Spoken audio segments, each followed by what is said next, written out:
Okay, I'm Jackie MacDonald Gibson. I'm an associate professor in the Gillings School of Global Public Health at the University of North Carolina in Chapel Hill.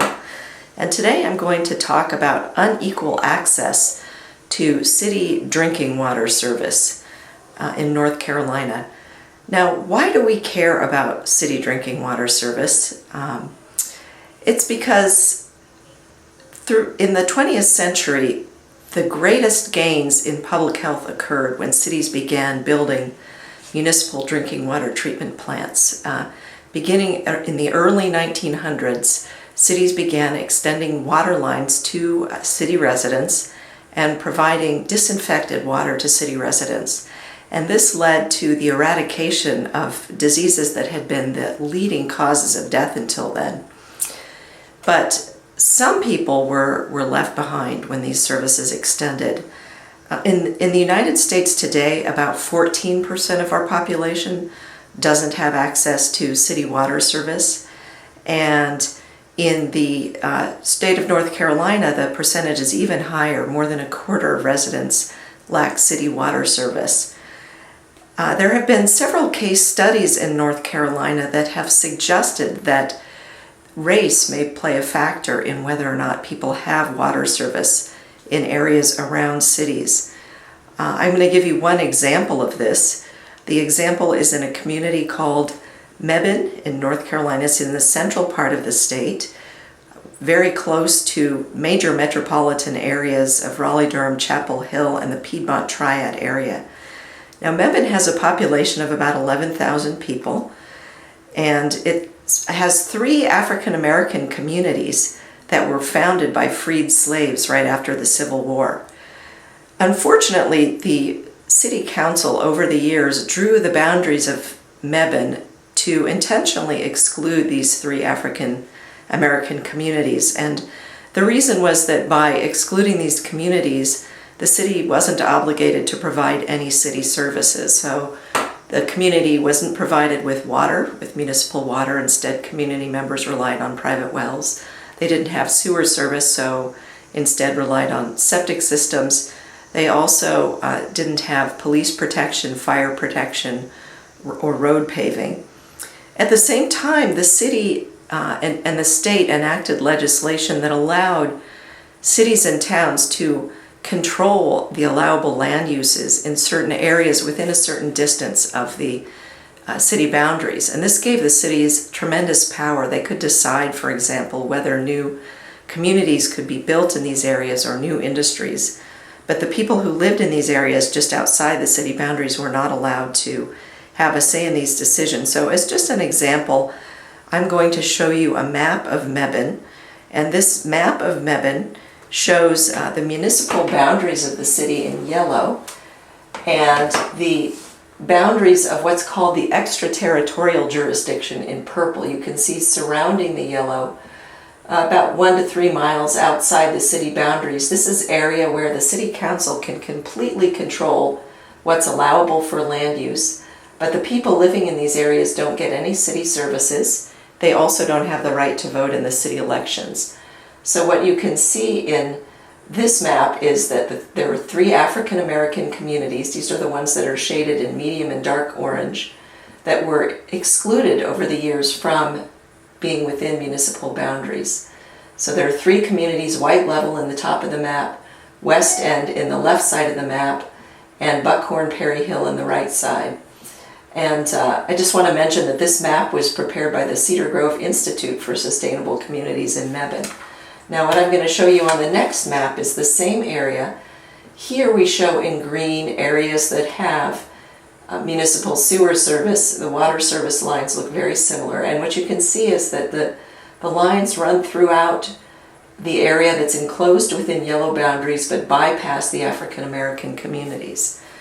So anecdotal evidence from Mebane and from some other communities in North Carolina suggested that race might play a role in whether people living near cities actually have access to municipal water service in the state. But nobody really knows how big this problem is, and the state health director of North Carolina became very concerned and wanted to do something about this problem. And the first step was to figure out, well, how many communities are in this situation? And again, nobody really knew, not even the state health director. And so working with the state health director and with funding from the Robert Wood Johnson Foundation, I have been looking at this issue of access to water service in North Carolina, and I've spent about the last 2 years working on this, and I'm going to give you some of the key findings from my work. We had 3 different objectives. One is to figure out if we can find whether there really is any statistical evidence that race might play a role in whether people have community water service living near cities in North Carolina. The second was to figure out, well, are people who don't have this water service really facing increased health risks compared to their neighbors in the city? And third is to figure out, well, why, in addition to race, are people not being provided with water service? What are the factors that really get in the way of extending services? So our first objective, again, was to look at, is there really any evidence that there are racial disparities across the state in access to city water service?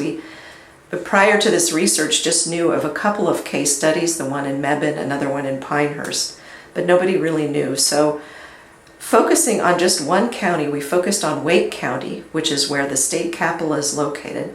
There we were able to get data for every single property in the county on who does and doesn't have water service. And we did find, we mapped these properties, and we focused specifically on the areas that are near cities in these extraterritorial jurisdictions, like the areas enclosed in purple in Mebane. And we mapped water access in these areas, and we mapped the racial composition. And what we found is that actually the African American neighborhoods were less likely to have water service than their neighbors that were not African American.